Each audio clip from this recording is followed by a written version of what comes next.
How does a theist calling in to speak to Matt Dillahunty on the line to convince him and the audience that there is something more avoid answering pertinent questions? Well, I suppose you could always say that somebody close to you died several years ago and start crying. You could try that. Whether it would work with a character like Matt Dillahunty is another question. So let's have a listen to this call and we'll find out why I started this video with that introduction. So Jamie is calling in.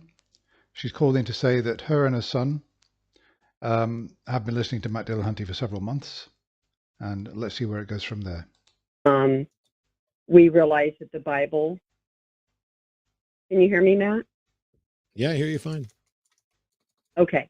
So we realized that the Bible, we were, I don't even want to go into what we were because that's scary, but we were going around the world trying to find, the answers. And going around the world trying to find the answers.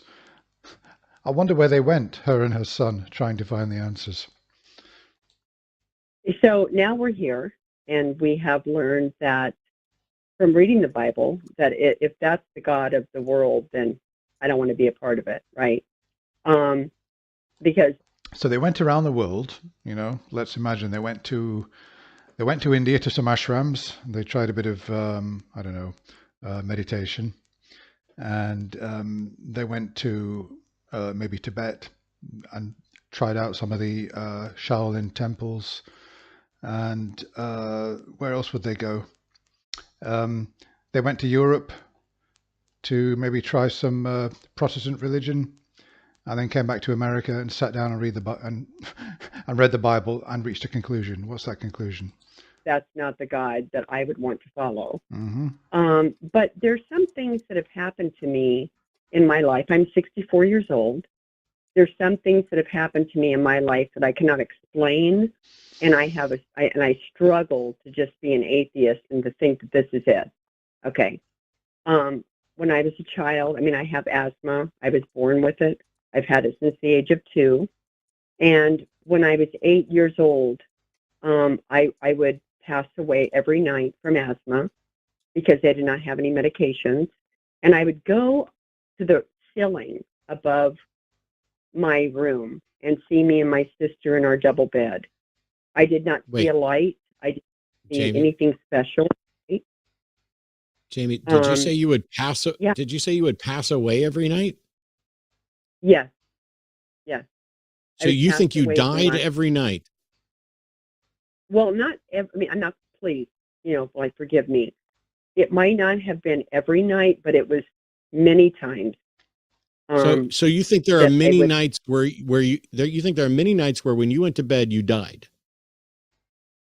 Well, I can only explain it like this, Matt. So help me because you're the expert. I'm not an expert on anything, but I'm stunned to hear somebody say they used to go to bed and die frequently. Okay, so I would have an asthma attack, lose my breath, and I would be above my bed, seeing me and my sister in the bed, okay? And I knew that my ride... So let's just listen carefully. She said that she would be in her bed, having an asthma attack, losing her breath, and then she would be floating above the bed. She didn't really say anything about actually dying. She seemed to be saying that while she's having this asthma attack in bed, that she's floating up on the ceiling looking down. Back to my body was going to be a roller coaster. A roller coaster ride. And I was afraid of it. And I... Bear in mind, she's 64 years old and she's remembering something that happened, or at least that she claims happened when she was a child, so a long time ago. I would be up there. I always wondered in the years above, why didn't I see a light? Why didn't I see anything? Did anybody care about me? Was I not important? But anyway, I would have to take this roller coaster ride back into my body, and it was traumatic as a child.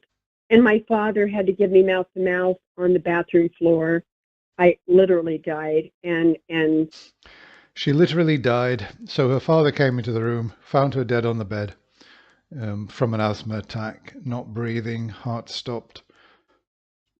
Took her to the bathroom for some reason, had her on the bathroom floor, and gave her mouth-to-mouth resuscitation, and obviously revived her every time, the number of times that she died. Was flown to, like an Air Force base for help. But what I'm trying to say is that it was real. I literally left my body, and I looked down upon my sister in the bed, and I wondered, and I knew, well, I'm going to have to go back to this trip. I'm going to have to go down this roller coaster ride. And it's going to be a wild ride. Body? Go ahead. Okay, yeah. So Matt just asked, how do you know you left your body? Now, we're going to move on to the later stage of the video because it lasts about half an hour and my videos can't last more than about 12 or 13 minutes. So we're going to skip by and we're going to go about 5 minutes forwards. Okay, yes, so Matt has repeatedly asked Jamie, how can she tell that she was actually above her body in the room, as opposed to simply perceiving that that was the case, but in fact it wasn't at all. And several times she has just simply said, well, I was there. I could feel it, I could see it, etc., etc. She just kept on saying the same thing time and time again. And she also said, your program will be on YouTube for thousands of years and nobody will be able to prove it, but I experienced it and I know it, etc. So he's asked her another time, how do you know? Let's have a listen. Great question, Matt. And I've always wondered. And a great question every fucking time I asked it. Okay, Matt, you don't have to curse at me. I'm trying to be. I can curse as much as I fucking want on my own fucking show. It's not cursing at you. I use colorful language because not only does it make people laugh, but sometimes it breaks the tension, and then it gives you something to deflect to so that you don't have to acknowledge that you're spouting things without evidence, and then you can pretend that I said a bad word and that was the reason the call didn't end well. How do you tell the difference? You know what, Matt? I respect you so highly. And okay, the voice is starting to break. I think that we're going to experience some emotion now. Yet that's also irrelevant. How do you tell the difference between actually leaving your body and just thinking you left your body? She's actually begging him, do not destroy my delusion, please.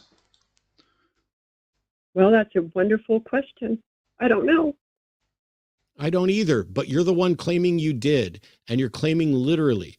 And so what only reason I'm making that point is I don't know how to tell the difference. And if you don't know how to tell the difference, then what you should do is stop saying that you literally left your body and say, I felt as if I left my body, because that's closer to accurate. Okay. So with that, Matt, I'm going to give you that when I was 8 or 9 years old, so that had happened. But when three. Well, she didn't really concede the point, though, did she? She kind of did, but I'm not really satisfied with that. 3 years ago, Matt, when my husband left my bed, I was. Matt, can you hear me? Yes. Okay. So, I became very ingrained in the Bible. I mean, I grabbed the Bible, I ran to it, I started reading Genesis, I thought the earth was flat, all these things. So please do not, think that I'm crazy. But anyway, so my husband passed now. Sorry.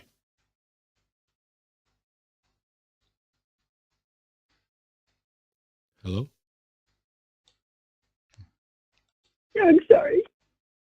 It's fine. I'm very sorry for your loss. I realize that is a loss that I can't imagine. Okay, now this obviously one on a human level feels sorry for her. Yes, her husband died 3 years ago, but the tears and the emotion Matt's bound to be feeling sorry for her. It's going to change the whole kind of tone and dynamic of the call. Let's find out what happens.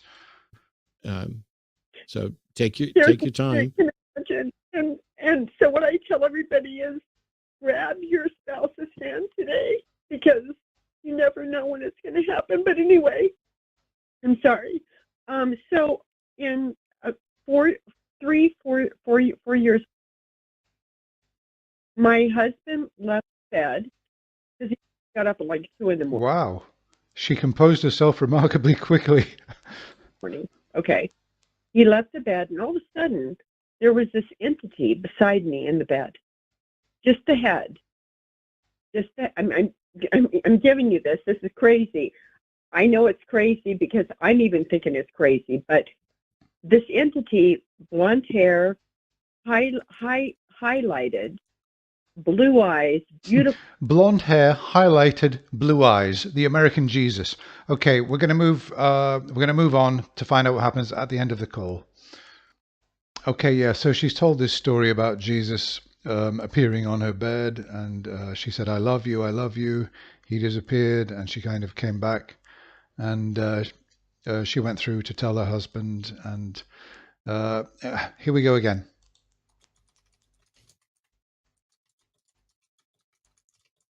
But there was something that happened that day to show me that there's something more than just this. We are not just here just to, live this. Okay, so this is a backup evidence. First of all, it was the soul floating above the body, or in the bedroom, and that didn't really quite wash. She had a bit of a cry. Matt went easy on her, and she's come back now, and she's saying that Jesus sat next to her, and that she could see the whole universe in front of her. And then she went through and told her husband, and that's now her prime evidence that there is something else. Life, and then we die, and when we're gone, I believe that there's something more. There has to be something more. No, there doesn't. Look. Well, okay, that's your opinion. Hang on, Jamie. Hang on. Opinion, Matt. Hang on. But there is something Jamie. more than this. Jamie. And I don't know what it is, Matt. I don't know what it is. Jamie. I don't know if it's a source, if it's a creator. Jamie, I don't know. You don't know. You don't know, and you're calling into assert this. Now, I'm incredibly sorry for your loss. I can't fully imagine that.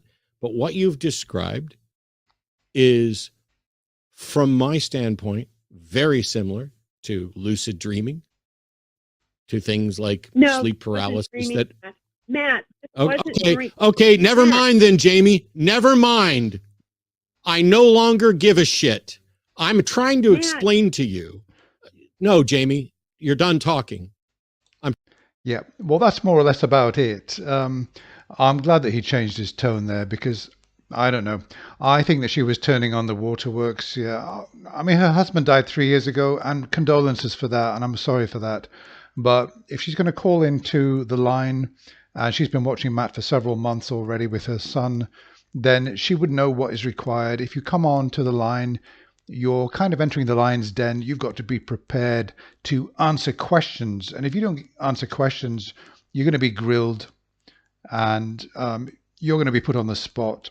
And if you divert, if you create diversions, and you're dishonest, and you just keep saying the same thing time and time again, and then sooner or later you're going to incur